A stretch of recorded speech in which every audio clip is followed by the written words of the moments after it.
I came down and I got mad at him on the phone. And believe me, you don't want Bo being mad at you. And I got a little, and I went after Joe too publicly. And it came back to me through someone. And I said, look, very simple. He keeps doing this. And if he calls me a liar, that pisses me off. And then I'll do an investigation for free. And I won't even tell him. And then let the cards fall. Well, you and I are now fast friends. We've been sitting here for a minute, and these people, I mean, would you do an investigation on, Joe Gorga and Melissa for free for me? No. Okay. No. Well, I mean, I thought I would ask you. I'm not interested. You don't want to know something? Again, I'm a professional. You are. Listen, I've said this. This is nothing to do about you. I've always said, because a lot of these people go on reality TV. Yeah. Things come out. Oh, they've asked me to do reality TV for years. Have they? I just said they wanted to do who I've had at Rayo's table, like a table at Rayo's with all these famous people. And you want to know something? I wouldn't impose on my guests on my table. I had the most famous. I got a story for you, a good one. Warren Buffett. Been up there half a dozen times. That cheap bastard never picked up the check once. When he comes up there, and then he calls me about 4 years ago. Bo, how you doing? Good, Warren. And I actually flew out there to Omaha, and I ate some steak in this cafeteria. The steak was like my shoe leather, and I'm eating, I'm chewing it, and Warren's going, Bo, is that great steak? Yeah, great steak, Warren. It sucked. All right, now, I get him, and he calls me up. He goes, Bo, how's my favorite Italian restaurant doing? Oh, it's good. He goes, I'd like to come up with Charlie Rose before Charlie got in trouble with 2 other guys. I said, good. I said, I got my table. I could put 8 people, 10 people on there. I said, I got 2 of my clients coming up there. You're welcome to join me and be my guest like you always are. Silence. His secretary calls me and said, oh, no, Mr. Buffett wants your table. I said, you know what? Tell Mr. Buffett he doesn't do no business with me. And every time I ask him for a charity for cancer, children with cancer, or any charity, that cheap bastard never gave me a penny. With all that money, I don't care about Warren Buffett. I'd rather have you, David, than Warren Buffett at my table. I'm ready any day you are. Well, I like you. Him, he's a phony baloney when he doesn't give money to charities, really good charities. This is what he should be doing right now, helping other people. What's your favorite dish? Oh, you got to. It's a threefold. Okay. You start with the appetizer here, real fast. Yes, you got the seafood salad's the best. Baked clays are the best. They do their own peppers with mozzarella, and then you have a new one with the calamari with the cherry peppers, the red sauce. Ooh, that's good. It's good. And then we do a macaroni. Maybe we'll do a little of that green shit. What's that called? Pesto. Pesto, and then we'll have one with the sausage and mushrooms with the red sauce. Or the stuffed shells with the bolognese. Then we jump into the main course, so you have to pace yourself. Don't eat too much bread. The bread's the best. Then we jump in the main course. The lemon chicken's really good. Eggplant parmesan's the best around. And then we go, believe it or not, lamb chops. They make great lamb chops. Then we could do a veal marsala or the other one I like, steak pizzioli. They make that nice. Then you got to leave room for the spumoni and the dessert, a little coffee. And then when you leave there, you feel like you're pregnant. Yeah, then you just go home and go to bed. Yeah. There's nothing that shocked you is there something that's just in your business? You mean you don't have to give confidential, information, but like what's something that's like shocked you out of someone that's come in? To me, it's like a comedy of errors. You know what, David? Like I would think, like David, people are just. You got to remember, you're talking to a man whose head's been there for a lot of years. I've been around for a while. Yeah, I've handled so many. Tens of thousands of cases, tens of thousands. I'm not talking hundreds, tens of thousands of cases. And there's so many of them where I got really satisfaction out of helping people.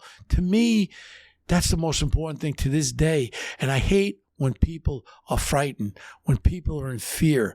I call myself the fear killer because I don't want anyone to live in fear. It's the worst thing in the world, someone to be afraid. And people come to me and they're afraid, and I tell them, calm down, I'll help you. And I tell you what, it ain't unusual for me and Mike Ruggiero to jump in the car, the 2 of us together, if there's a problem. Here's one real fast one. What was her name from the movie? The Chicago beautiful girl that was in Once Upon a Time in America, Tuesday Weld. Okay. Tuesday Weld was being stalked for years and years.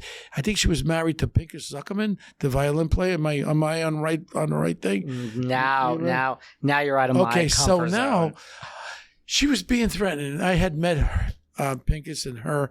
I get a call from Pincus that this guy who's been stalking her for the last 3-4 years. She was in that movie in Chicago. He was stalking her for years. She was scared stiff.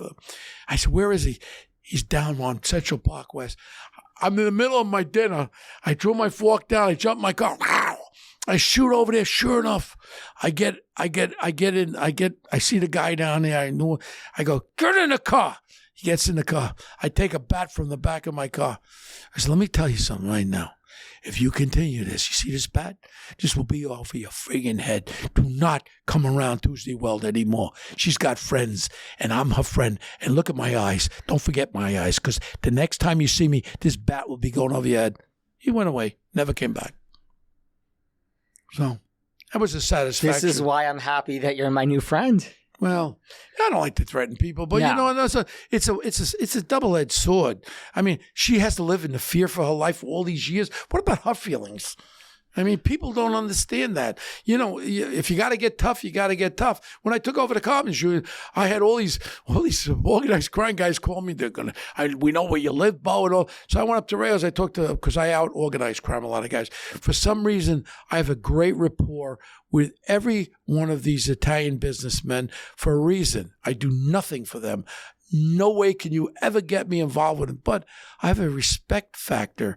When I was a detective, I was asked to work in organized crime.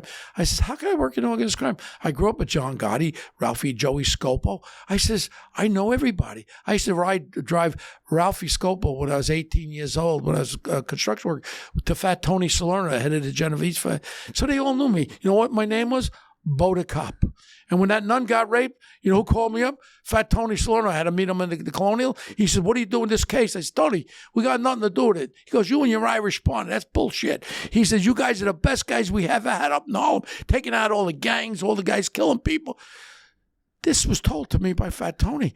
Now I go to Tommy and I said, "Tommy, we're going to get on this case." I asked my captain for 3 days to work on it and read the first 90 pages of One Tough Cop, the greatest investigation, not because Tommy and I were involved, on our own. They had 200 detectives, and we broke this case. We got one in Chicago, one in New York. And I get the chills thinking about how we did this. And it was one of the things that if you want to really listen, and I talk about a sixth sense, a feeling, like when I look in your eyes, when I talk to people. You can't go to college. You can't get a doctorate or an MBA on it. It's something, and people say, "Oh, Bill, you're a high school graduate." I wanted to go to college. I wanted to be a gym teacher. God knows I was a champion on the high bar barrel. The only problem is we had no money. So I want to go to Springfield College. I had to work. Otherwise, I had no money. I was 17 when I graduated. I didn't want to be a cop. I took the test as a goof when I was 16 years old, and that all came about. But all I wanted to do was be a gym teacher. I couldn't do it. And I wanted to be more educated than I was. But I tell people, I do have a doctorate. I have a doctorate of the streets. So that's it. That is more important than that's a sixth sense. Yeah. Right? I mean, that to me is more important than all the rest of it.